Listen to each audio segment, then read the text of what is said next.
Lep pozdrav, spoštovane gledalke in gledalci Slovenije bistriške lokalne kabelske televizije v prvi polovici meseca julija, v katerem beležimo pisano dogajanje na nebu ter kopico novosti okoli arbitražnega razsodišča in sklepov povezanih z mejami med Hrvaško in Slovenijo. Je pa tudi nekaj nadvse dobrih novic o medsosedskem sodelovanju, humanitarnem gibanju in dosežkih v športu. O tem boste nekaj več izvedeli v informativni oddaji današnjega tedna, zato ste prijazno vabljeni pred male zaslone. V pogovoru s slovenjebistriškim psihiatrom dr. Jankom Predanom o njegovi dolgoletni zdravniški karieri pa v stoletnem delovanju na področju Rdečega križa in drugih mejnikih, ki so zaznamovali njegovo življenje in delo nasploh. Ta teden so v Slovenski Bistrici podpisali pogodbo o sodelovanju med Slovenijo in Hrvaško na področju kulturno-turistične ponudbe. Nosilec projekta je Slovenjebistriški razvojno-informacijski center. Med kaznivimi dejanji izstopajo tokrat poslovne goljufije, vlomi ter kraje. V športu pa o izrednem dosežku Slovenjebistričana Ivana Trajkoviča, ki je na svetovnem prvenstvu dosegel 3. mesto v borilni veščini taekwondo.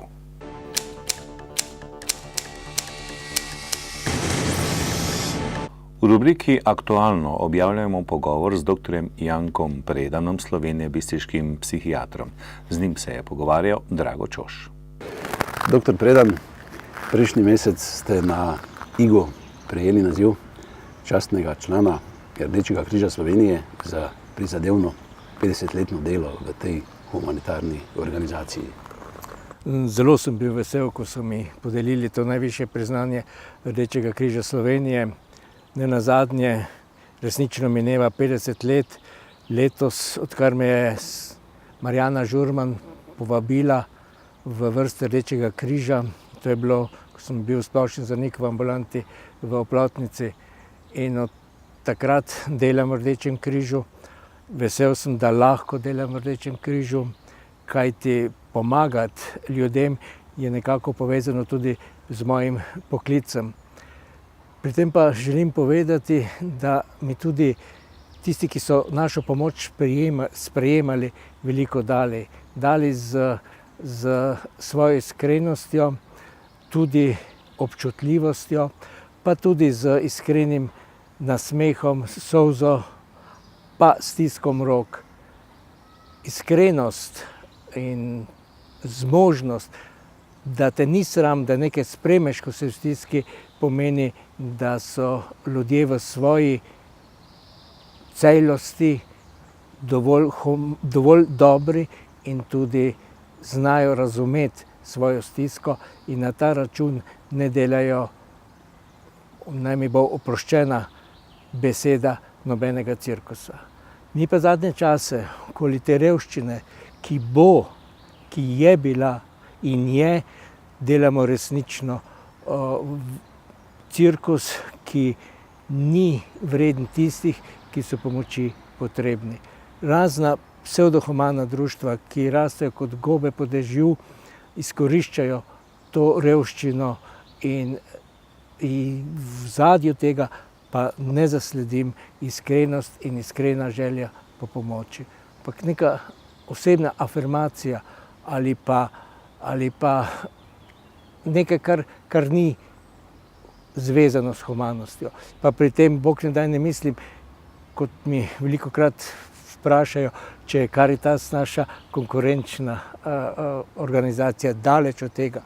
V celoti menim, več ko je tistih iskrenih humanitarnih organizacij, ki pomagajo boljše ljudem, kajti tisti, ki so pomoči potrebni, teh je vedno več. Vendar pa ne spet v tako velikem številu, kot nekateri prikazujejo. Še enkrat bi rad poudaril, revščina je bila, je in bo. Poglejte, če bi teh 5 desetletij delovanja na tem humanitarnem področju preračunala, spremenila v mandate, bi dobila 12 mandatov, pa še nekaj čez, se pravi prizadevnega dela in pa seveda s tem tudi uresničevanja tiste, bom rekel, elementarne resnice ali pa načela, da smo pravzaprav najvišje takrat, ko se sklonimo. In ko se sklonimo, se običajno seveda sklonimo k tistim, ki so nekje pod nami spodaj, potrebni spodbude, tople, prijazne besede in pa seveda povsem konkretne pomoči. Zanimivo vprašanje. Vendar se mi zdi, da bi bilo potrebno zadnje čase prikloniti tudi tistim, ki so zgoraj, ki na nek svoj aroganten način kažejo svojo, bi kar rekel, obubožanost na vseh nivojih, predvsem pa na čustvenem nivoju, in na te bi bilo včasih potrebno enako pozorno pogledati in pomagati kot tistim, ki so pomoči potrebne, pa se tega zavedajo. Tisti zgoraj se žal tega pogosto ne zavedajo, ravno v svoji veličini, pod narekovaji, ki pa preide pogosto v aroganco. Glede na to vašo izjemno kilometrino na tem človekoljubnem področju ste seveda dovolj kompetentni, da bi lahko ocenili, presodili recimo to človekoljubje, humanitarnost Slovencev. Recimo, če bi morali, s kakšno oceno bi nas ocenili, kaj se tiče tega odrekanja, pripravljenost za pomoč sočloveku? 5+. To je nekaj, kar Slovence plemeniti in tudi nam opredeljuje. Že od nekdaj je bilo napisano, da smo Slovenci dobri ljudje, da znamo pomagati, da prepoznamo stisko. In ne nazadnje, poglejte, število krvodajalcev, kljub temu, da v sosednji Avstriji plačujejo plazmo, vseeno nam krvodajalci naraščajo, število krvodajalcev, tudi mladih, narašča približno po stopnji 8%. To je tista najvišja solidarnost, ki jo človek ima v sebi, ko daje del sebe, zato da bo nekdo preživel ali bo hudo bolan ali pa se je ponesrečil. Pa še druge dejavnosti so, ki kažejo to solidarnost med Slovenci in jo znamo gojiti, zalivati, če hočete, in vedno takrat, ko je potrebno, tudi pomagati. Ne glede na opredelitev, kakšno imamo, ali politično, ali versko, ampak znamo pomagati ljudem, ko so pomoči potrebne. Spet pa treba ločiti tisto skupino ljudi, ki pa vedno obstoja, ki pa tudi to pripravljenost in solidarnost izkorišča. Vendar ljudje smo taki, dobri in slabi, ne samo dobri, pa tudi ne samo slabi. Žal naši mediji v zadnjem času na prvih straneh, v prvih poročilih podajo samo tiste primere, ki so resnično ali pa ki so slabi. Redko kdaj v televizijskem dnevniku nacionalne televizije dobiš informacijo o nekaj, kar je dobrega. Ampak dobimo prvo informacijo, kaj je slabo, kaj gre narobe. Pa vendar, če pogledamo naše življenje, je bistveno boljše, kot je bilo. Bili ste tudi predsednik Rdečega križa Slovenije in to v obdobju, ko je bilo kar nekaj turbulenc v organizaciji, pretresov, ko so nekateri malce izgubili kompas in mogoče bolj kot drugim poskušali pomagati tudi sebi.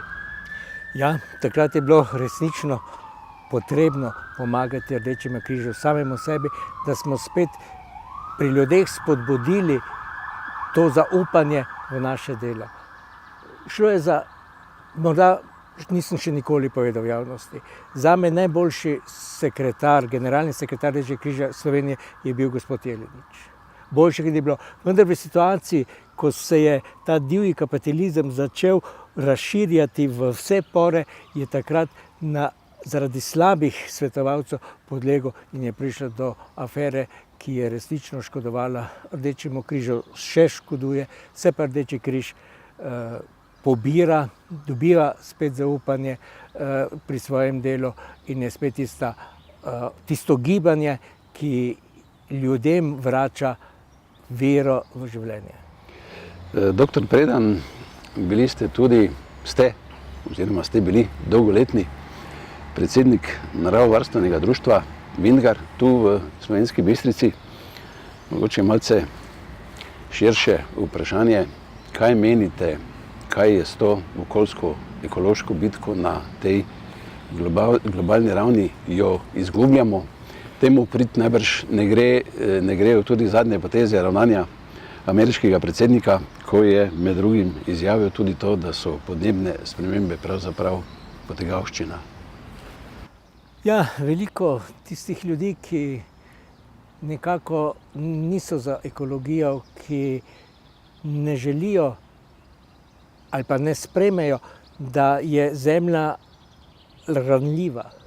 Čeprav ima to moč, da se sama zelo hitro opomore. Vendar to, kar delamo škodo zemlji, tega je preveč.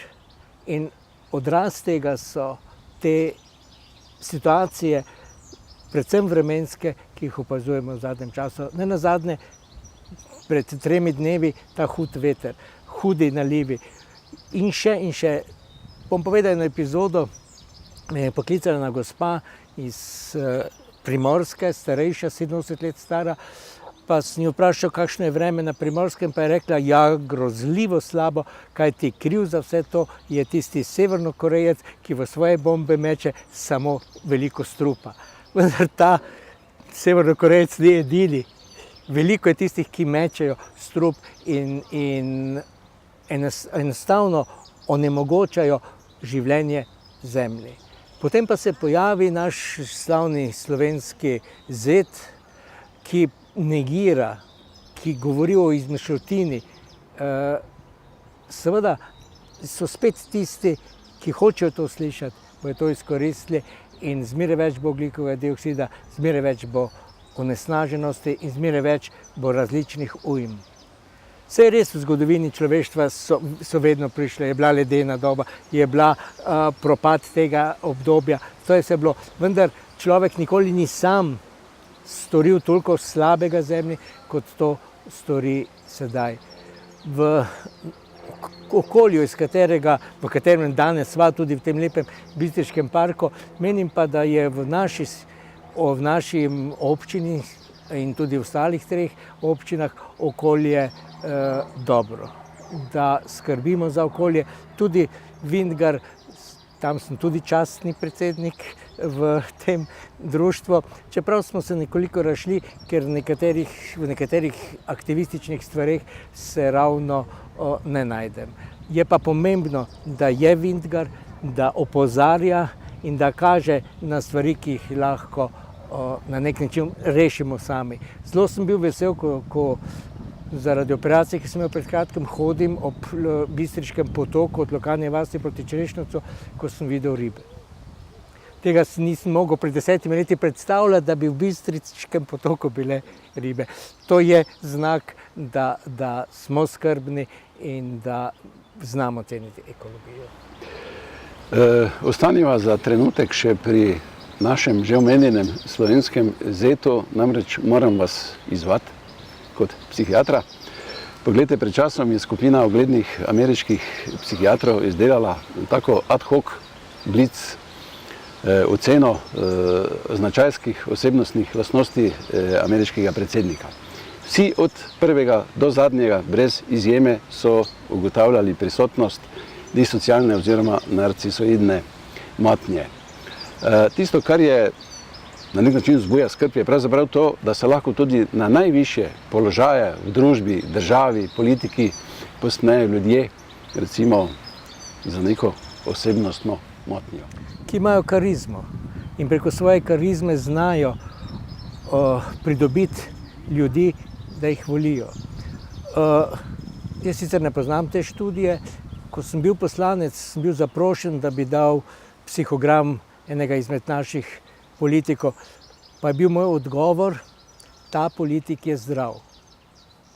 In menim, da je to edino smiselno, kajti prepoznati in postaviti diagnozo ni tako preprosta stvar, pa čeprav gre za Trumpa, ki ima veliko svetovalcev, bi bilo morda bolje oceniti katerega od teh svetovalcev kot pa njega. Preko tega vprašanja smo pravzaprav prišla na področje psihiatrije.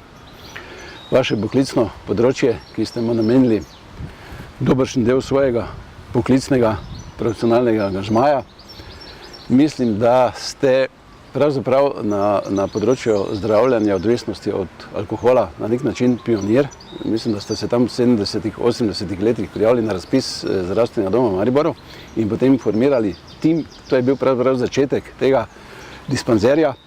Konec koncev so tudi takratna društva potem prešla pod to primarno zdravstveno službo. Ja, tu treba omeniti dr. Rugla, ki je takrat ustanovil klube zdravljenih alkoholikov, ki so bila društva. In potem so leta 1976 je to bilo, prešla pod osnovno zdravstvo v zdravstveno dejavnost in je bilo potrebno v vseh zdravstvenih domovih organizirati to službo. Tako sem bil takrat povabljen, če bi želel specializirati psihiatrijo za zdravstveni dom Maribor. In takrat sem tudi potem 77. leta skupaj z sodelavko ustanovil dispanzer za bolezni odvisnosti in od takrat je začel delovati kot dispanzer. Ko sem pa prišel iz Maribora potem v Slovensko Bistrico, sem s tem delom nadaljeval tudi v Slovenski Bistrici. Imel sem svojo ambulanto, ki je poleg psihiatrije imela tudi bolezni odvisnosti, ki so sestavni del psihiatričnega varstva, in pa klube zdravljenih alkoholikov. Zadnje čase tega je bistveno manj. V Bistrici dispanzerja oziroma ambulante za bolezni odvisnosti ni več, je pa še v zdravstvenem domu Maribor in tudi delujejo še klubi zdravljenih alkoholikov. Kajti pri teh odvisnostih je pomembno, da ljudje, ki gredo v odvisnost, kakršnakoli, pomeni za njih samo neko stvar, da so zelo šibki. In zaradi te svoje šibkosti rabijo neko kemijo. Ali je to alkohol, ali je to cigareta, ali je to droga, da jih nekako v njihovi biti ojača. In te ljudi, ko se potem odločijo za zdravljenje, je potrebno samo nekaj bistveno velikega, čeprav pa zveni zelo malo. To je, da jih naučiš čustvovati. Bistvo vsega je, da se imajo sebe radi, da zmorejo tudi imeti druge radi, ne samo svojo drogo, svoj alkohol, svojo cigareto, pa tudi, če hočete, kar je najhujše, svoj internet in svoje telefone. Alkoholik, ko gre pit, gre za šank in se z tovarišem pogovarja, sproža nek odnosno zadevo, kar pa je tehnika, telefon in internet pa onemogoča kakršnikoli človeški stik in človeka na nek način odtujuje, osami, da ne zmore več predvsem empatije, prepoznati drugega takšen, kot je, stopiti, ampak ne s simpatijo, ne z antipatijo, ampak z empatijo v njegov krog in mu pomagati ali pa ga morda samo poslušati. Danes ljudje se sploh ne slišimo več. Zadnjič sem poslušal intervju, ko je mladenič ni dopustil spikerju, da bi do konca končal svoje vprašanje in je začel odgovarjati. Težavo je imel s poslušanjem. In poslušati je danes bistvenega pomena v odnosih med ljudi. Znati poslušati in želeti poslušati. Vi zdaj mene poslušate in sem zelo zadovoljen. Tudi gledalci vas bodo poslušali oziroma vam bodo prisluhnili kot zelo zanimivemu sogovorniku. Zanima me pa nekaj drugega. Namreč zdaj ti novi časi, neki novi pristopi, novi prijemi na področju zdravljenja zasvojenosti, recimo konkretno od alkoholizma, neke laserske akupunkture, pa v bistvu te blokade receptorjev, se pravi medikamenti, farmakološko. Ampak dejstvo je, da osnovna motnja je tu pravzaprav vedenjska motnja. To je treba, obnašanje vedenja je treba spremeniti v tem procesu. Vedenjska motnja, tu vas moram popraviti, se da zdraviti. Odvisnost je pa bolezen, ki ima svoje korelacije v možganih. In zato se treba to zdraviti. Medtem ko se te motnje, osebnostne motnje, žal ne dajo zdraviti. To velja tudi za Trump. Doktor Predan, kljub temu, da ste že kar nekaj časa upokojeni, ste še vedno aktivni na tem vašem poklicnem področju. delujete ambulantno. Povejte nam, zaupajte nam, s kakšne vrste težavami se pravzaprav najpogosteje srečujete v tej svoji ordinaciji in pa kako je naše duševno zdravje. Odgovor bo morda presenetljiv. Zelo sem vesel, če pride kdo k meni v ambulanto s pravo duševno boleznijo. Tega je vse manj. Vse več je pa tistih, ki se rečem nakodranih motenj, ki nastanejo zaradi mobinga, zaradi izgube službe, zaradi neporavnanih računov, zaradi nevarnosti, da bo prišla banka in vse pobrala. Teh stvari je v ospredju, ker pa ne morem pomagati, ker nisem socialna služba. Jaz skušam te stresne situacije razumeti, razložiti, jih pravilno usmeriti, da tudi kakšno pomerjevalo, ki je slab izhod, vendar pa ne morem spremeniti situacije, v katerih so. Jaz zelo ne prenesem, oziroma celo razjezim se, če mi nekdo reče, da zdravniku pacient ne upa reči, da je bil zdravnik do njega nevljuden. Češ, kaj bo pa potem? Ko bom pa res bolan, pa mi ne bo pomagal. Če ne bo takrat ta zdravnik pomagal, ni vreden, da je zdravnik. Mi moramo ljudem povedati tisto slabo, ne za šankom, ne ko pridemo izven, ampak njemu, tistemu direktno povedati, jaz sem človek, vi ste človek, ampak motite se ali pa danes ste me prizadeli za svojim vedenjem, pa je lahko to zdravnik, pa je lahko to direktor, pa je to lahko šef oddelka, pa karkoli. Ampak treba motnjo povedati, tega pa danes ne znamo, češ, kaj pa bo, pa bom zato izgubil službo, kar jaz verjamem, da je to tudi možno. Ampak če nekdo ne zve, da dela slabo, bo pač menil, da je dober. Poglejte, tudi samomori so seveda velik družbeni in pa javnozdravstveni problem. Tu je najbrž tudi pomembno pravočasno prepoznati to samomorevsko vedenje. Nekako velja, da bi naj v tisti, bomo rekli, kritični fazi vsi potencialni samomorevci že oddajali neke opozorilne znake. Res je.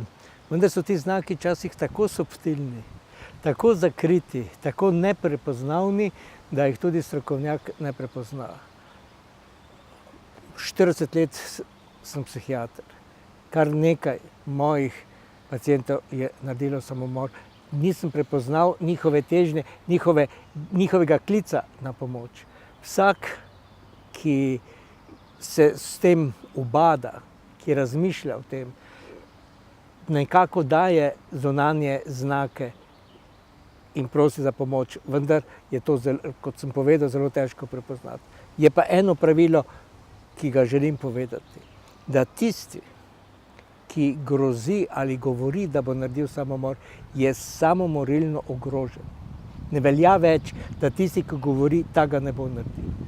Ampak to je visoka stopnja ogroženosti tistega, ki govori, da bo napravil samomor.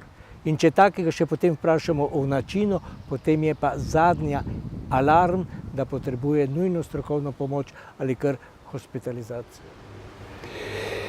Imeli ste tudi kar nekaj predavanj o dementnosti, o demenci. Vsi vemo, da gre za kronično možgansko bolezen, ki seveda prizadene te osnovne kognitivne funkcije, spomin, razmišljanje, orientacija. Po nekih podatkih bi naj v zadnjih 10 letih skokovito naraslo število bolnikov, tudi starostna meja se menda znižuje. Ja. Vprašanje, ki me nekako zaposluje, sem delal dolgo časa v domu za starostnike v Radencih, pa tudi pod Gorco v Mariboru. Glede demence osebno menim, da gre za pretiravanje glede števila. Mi zelo radi to statistiko uporabljamo na različne načine in potem, kak je potrebno, uporabimo. In seveda v zadnji je vedno denar.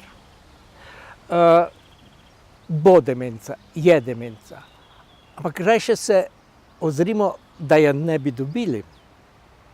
In tako zelo preprost nasvet je, igrajte karte, igrajte šah, rešujte križanke, veselite se življenja, fajn se imejte, tudi ko je hudo, vzamite to, da bo minilo, ker resnično vsako slabo tudi mine.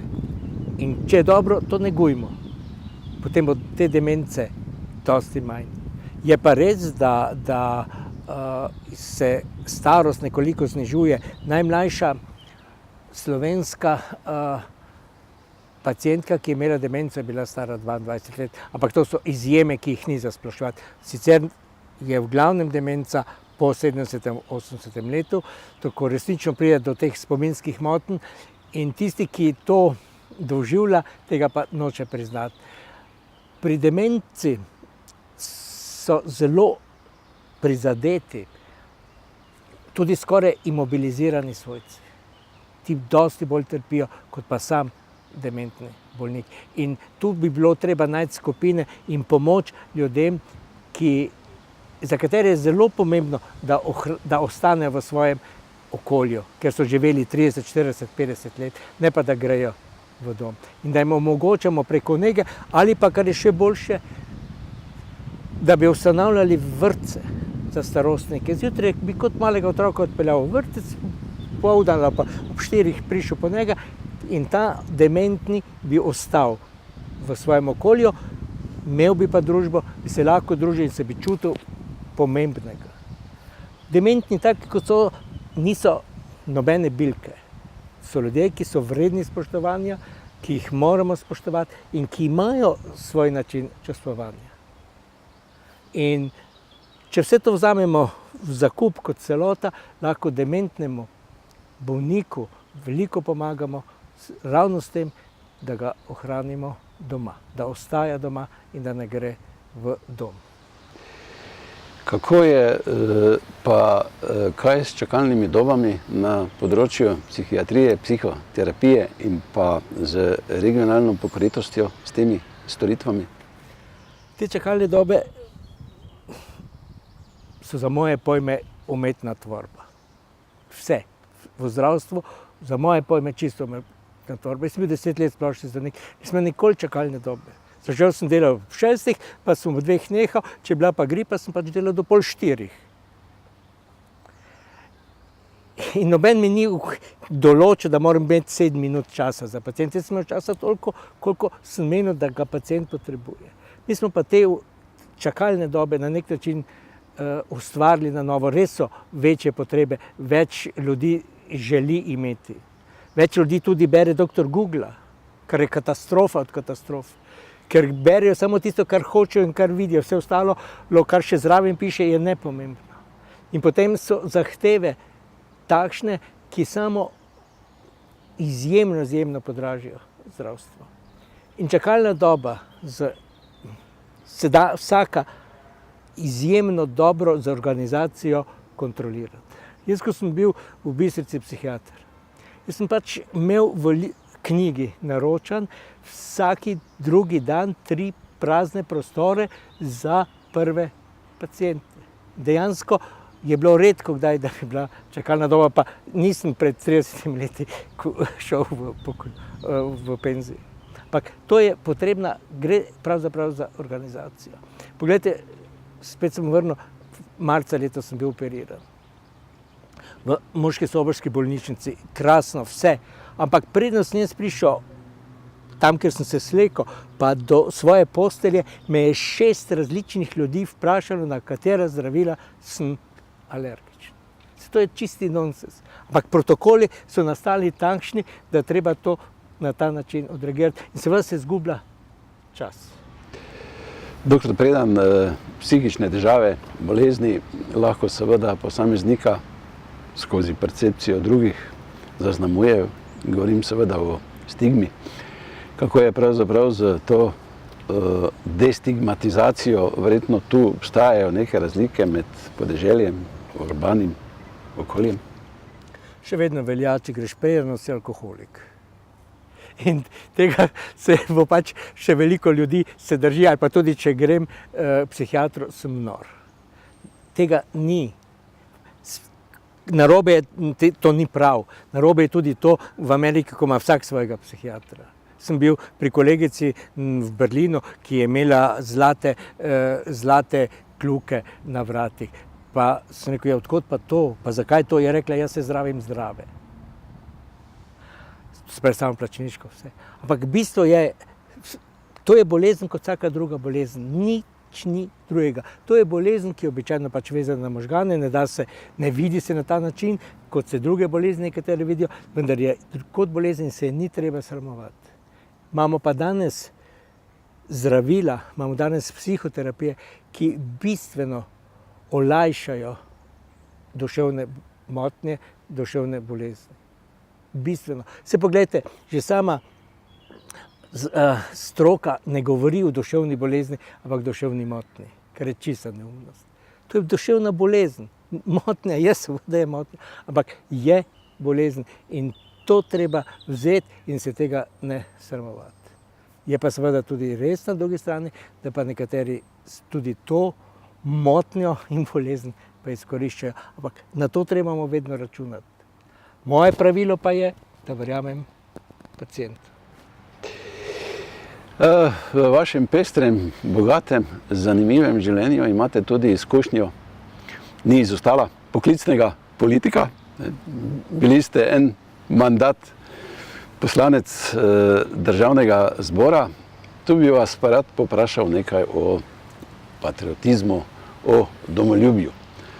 To najbrž ni zgolj izobešanje in mahanje z zastavami, pripevanje državne himne, pa še kakšna podobna folklora. To je najbrž tudi plačevanje davkov, spoštovanje zakonov, pomoč sočloveku in tako naprej.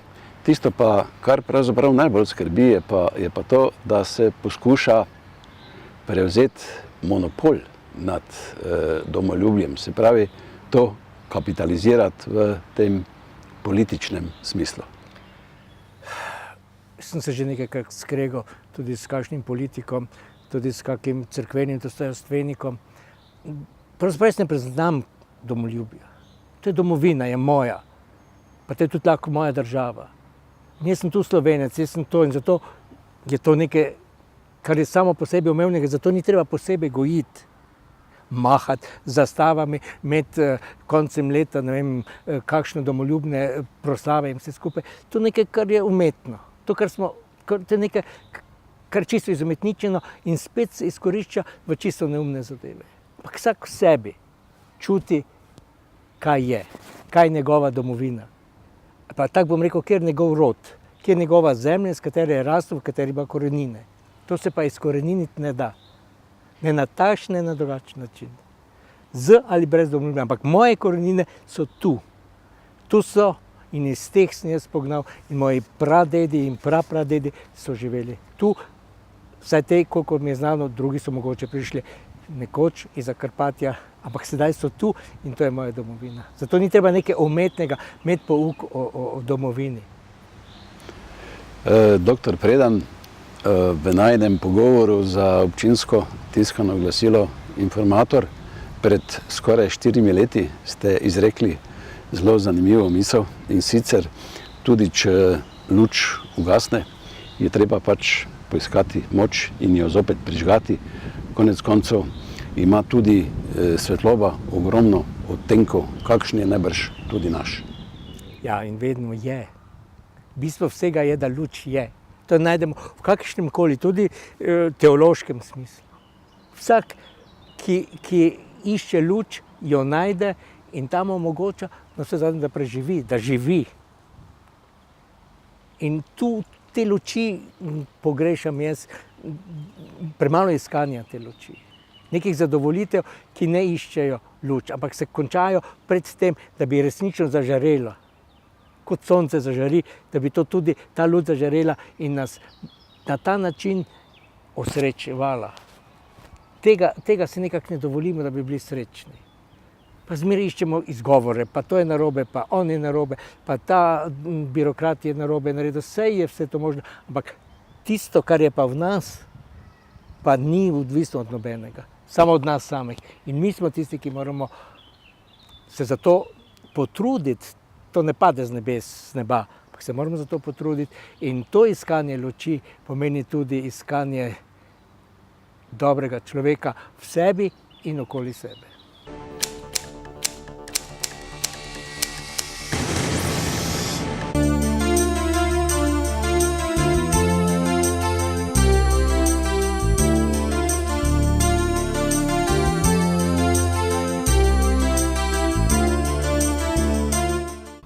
V rubriki Lokalne novice pa o pomembnem sodelovanju med Slovenijo in Hrvaško ter izvajanju projektov na kulturno-turističnem področju. V torek, 4. julija, je v prostorih gradu Bistrica potekal svečani podpis pogodb odobrenih projektov drugega roka odprtega javnega razpisa v okviru programa sodelovanja Interreg VA Slovenija-Hrvaška. Slovesnost je pripravila služba Vlade Republike Slovenije za razvoj in evropsko kohezijsko politiko. V okviru omenjenega razpisa je bilo oddanih 112 projektnih vlog, od katerih je bilo odobrenih 12 projektnih predlogov. Med odobrenimi projekti je tudi projekt Živa Coprnija, ki ga je na razpis skupaj s partnerji prijavil Razvojno-informacijski center Slovenska Bistrica. Razvojno-informacijski center Slovenska Bistrica je kandidiral na drugi razpis v okviru programa sodelovanja čezmejnega, to je Slovenija-Hrvaška. Uspeli smo z projektom Živa Coprnija. Zdaj na drugem razpisu je bilo od 112 odobrenih 12 projektov, tako da smo še posebej zadovoljni. Z tem projektom Živa Coprnija tudi nekako nadgrajujemo projekt, ki smo ga dobili na prvem razpisu v okviru istega programa, se pravi Enjoy Heritage. Medtem ko smo v prvem projektu se odločili, da bomo nekako uredili tematske poti med Bistriškim gradom, potem čez Bistriški park, čez Tri kralje do Črnega jezera, sedaj z tem projektom prvi projekt vsebinsko nadgrajujemo. V projektu Živa Coprnija sodeluje 6 partnerjev, 3 na slovenski strani, 3 na hrvaški strani, tako da poleg Rica, ki je vodilni partner, imamo v partnerstvu še založbo Beletrina iz Ljubljane in pa potem znanstveno-raziskovalni center SAZU. Oni bodo poskrbeli predvsem za to, da naredimo znanstveno-strokovne podlage za projekt, medtem ko na hrvaški strani pa so naši partnerji občina Pičan, Val kulture, to je združenje, ki organizira tudi že ustaljen festival Legend Fest in pa etnografski muzej Istre. Zdaj osnovna vsebina projekta je v tem, da povezujemo Pohorje in pa osrednjo Istro, pri čemer naš cilj niso tista turistična območja, ampak bolj zaledje, se pravi tisto, kjer si želimo v bodoče obiskovalcev. To pa je osrednja Istra in pa ta naš bistriški del Pohorja. Produkt, ki bo nastal, je precej inovativen, zaradi tega smo verjetno projekt tudi dobili. Se pravi, gre za obujanje bajeslovne dediščine, s tem bomo tudi nekako ohranjali to našo nesnovno naravno in pa kulturno dediščino tega območja.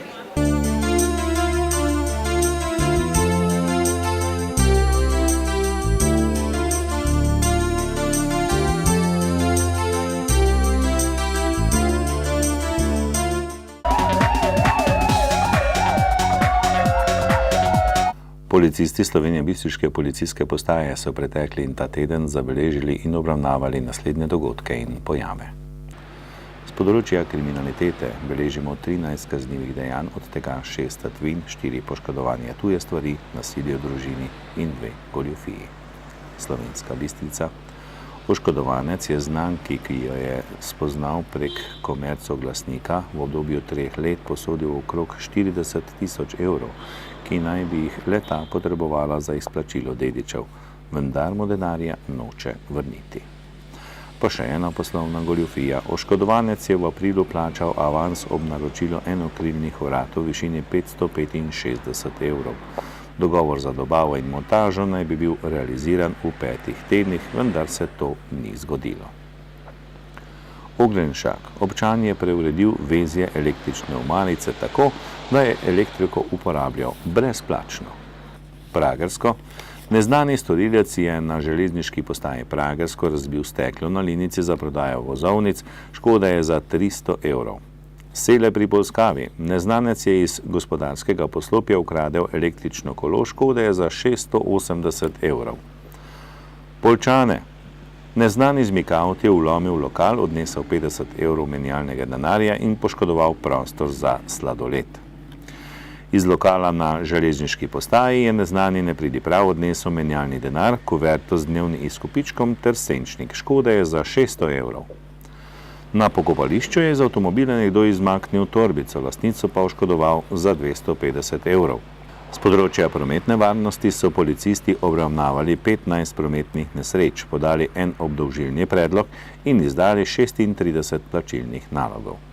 Zaradi kršenja javnega reda in miru so posredovali 6-krat. Policisti so obravnavali še dogodke povezane s poškodovanjem vozil zaradi toče, smrt občana ter posedovanje prepovedanih drog.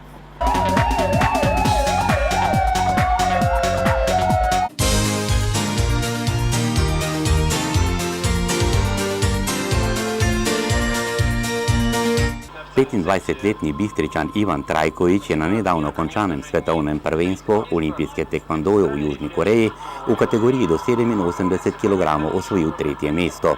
Po tem velikem uspehu so bronastega Bistričana sprejeli v prostorih Zavoda za šport občine Slovenska Bistrica. Ivanu so za uspeh čestitali župan občine Slovenska Bistrica dr. Ivan Žagar, predsednik športne zveze Bojan Fajs in direktor Zavoda za šport Marjan Štimec. Predstavnikom medijev sta zraven nosilca kolajne spregovorila tudi trener Kristjan Kovačič in kondicijski trener Dragan Trajković. Olimpijec iz Londona in nosilec 2 bronastih kolajn svetovnih prvenstev pa je o letošnjem nastopu povedal. Ja, zelo sem zadovoljen z rezultatom, vesel. Bom rekel, da sem pričakoval neki dober rezultat po prikazanem letos. Nisem se obremenjeval s tem, nisem si delal pritiska, enostavno sem vedel, da sem zmožen poseči visoko in to mi se je na koncu tudi obrestovalo. Bil sem v borbah zelo zbran, zelo samozavest, nisem čutil dobenega pritiska, dobene treme. Prve 3 borbe do polfinala sem dejansko vodil borbo od samega začetka do konca, nisem dobenemu nasprotniku niti dovolil, da se približa neko bolj nevarno prednost. In polfinale pa je bil potem naslednji dan, me je dosti energije pobralo ta prvi dan borb. Nisem si znal predstavljati, da je res tako naporno 2 dni se boriti, ker to ponavadi v tekvandoju ni praksa, ponavadi imamo vse v istem dnevu. In enostavno padla mi je malo koncentracija, proti koncu malo zbranost, nasprotnik je imel malo več sreče in je res 5 sekund do konca je dal tisto točko odločujočo, ki ga je potem pripeljala v finale in v finalu potem tudi zmagal. Trenerjem Kristjanom Kovačičem ste nekako skovala tole kolajno, nekako v leto in pol ali v leto ste nekako prišel ponovno med tiste svetovne tekvandoiste v kategoriji do 87 kg. Kakšna je bila tista odločitev, da sta nekako se odločila za to kategorijo? Ja, dejansko po Evropskem prvenstvu 2016, ki je bilo maja v Švici, tam mi ni šlo, tam sem imel izpad v prvem krogu.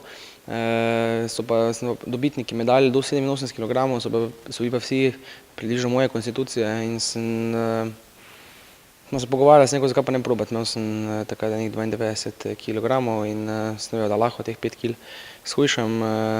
Probal sem, na začetku sem vse tekme naletel na prve nosilce, ker sem bil nov v tej kategoriji brez točk, ampak potem, ko sem se malo prebil, zbral nekaj začetnih točk, je bilo vedno lažje in lažje in sem ugotovil, da lahko res pariram najboljšim v tej kategoriji in jih tudi premagujem. Tako da smo letos štartala v tej kategoriji z 45. mesta na rang lestvici, zdaj sem pa 5., kar je odlično in res sem se boril skoraj z vsemi temi iz top 10 borci in sem jih premagoval tudi z visokimi razlikami, tako da mi ta kategorija res bolj trenutno zaleži. Je pa še vedno opcija, če se kaj spremeni za kako višjo pa kako nižjo kategorijo, imam take kile, da lahko se prilagajam.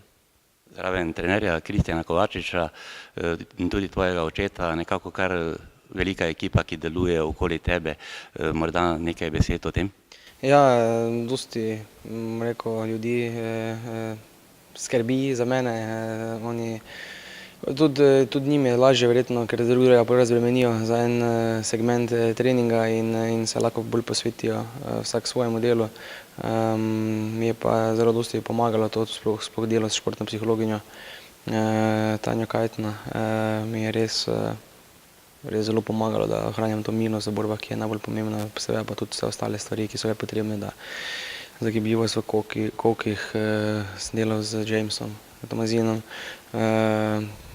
s kineziologom Jernejem Roškarjem smo skupaj delali neke zadeve, testiranja, Jasmina Kržan, taekwondo treningi in Mario Dušak, moj maser, ki je že z mano od Londona 2012. Tako da je to res ena velika ekipa in meni je v redu, da se ne rabim skrbeti dosti. Mi je všeč, če sem vključen v trenažni proces zraven, da vem, za kaj se gre, ker tudi sam sedaj študiram DIF v Novem Sadu in bi rad bil enkrat trener. Tako da je, ne vem, vse se nekako dopolnjuje drug drugega. Na sprejemu je bilo danes prijetno slišati, ko si dejal in se zahvalil občini Slovenska Bistrica in Zavodu za šport občine Slovenska Bistrica za pogoje, ki ti nudijo tukaj v našem mestu. Torej, to je bilo kar prijetno slišati z ust tega vrhunskega športnika, kot si ti. Ja, to je, sploh si ne zna noben predstavljati, kako to pomeni, da imam jaz dejansko na voljo toliko športnih objektov, tako infrastrukturo res v vsakem trenutku, ko rabim. To je za nekega športnika, to pomeni največ. Jaz dvomim, da imajo največje športne zveze, ne vem, če imajo res take pogoje, da lahko pridejo bilo kam hočejo v bilo katerem delu dneva in jih vse čaka pripravljeno za trening. Tako da to je res en ogromen plus in po mojem tudi en od glavnih faktorjev, da lahko trening tako kvalitetno delam. London, prve olimpijske igre, Rio brez tebe, Tokio pa ponovno s tabo. Ja, bomo videli, to je še 3 leta od takrat, tako da se še lahko marsikaj zgodi. Seveda je to dolgoročni cilj in želja, ampak treba je ostati zbran, treba je ostati pri teh rezultatih, pri teh turnirjih, ki zdaj pridejo. Vsakem turnir je zgodba za sebe, čaka me še dosti pomembnih tekem do samih olimpijskih iger v Tokiu in mislim, da če bom tako delal, kot sem zdaj svetovno prvenstvo, pa še mogoče malo boljše, da rezultat ne bi smel izostati, ampak tako sem rekel, marsikaj se še lahko zgodi, 3 leta, dolgo obdobje. Vem, da bo zelo težko držati konstantno tako formo in take rezultate. Verjamem, da bo prej ko slej prišlo malo do padca in rezultatske krize, ampak upam, da bo to vse kratkotrajno in bom šel preko tega.